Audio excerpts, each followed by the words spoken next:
shaving? Maybe. Okay, well, I gotta clear off this stuff from my lips. I haven't shaved in Okay. about 2 weeks.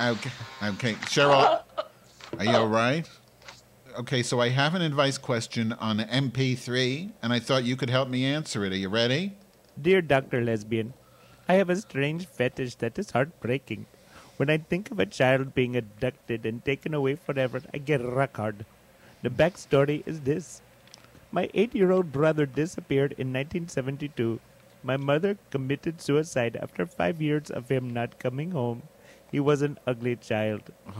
The only way I can deal with this anger, confusion, and loss is to metamorphose it into sexual Good release. word.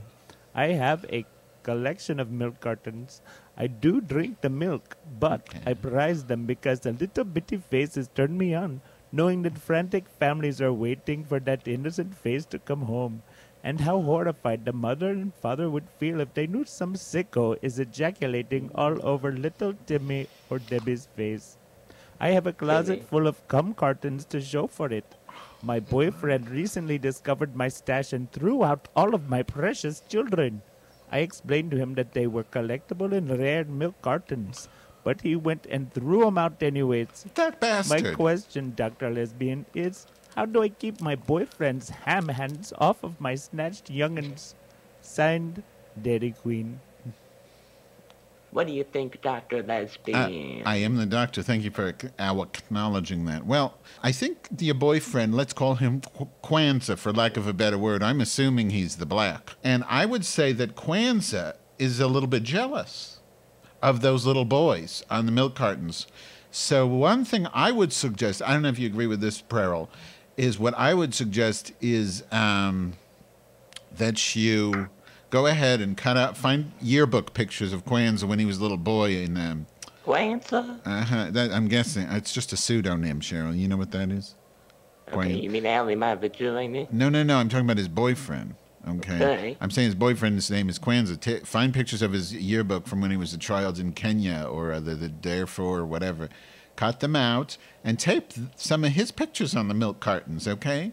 So that way you can share in this together. Maybe he'll understand that these are your friends, these are your little boys, and he's your friend too. Mm-hmm. So maybe that way you could share in some of the joy. Do you agree with me on this first advice? Well, please don't refer to it as advice. Refer to it as opinion. And you're a dirty hoover.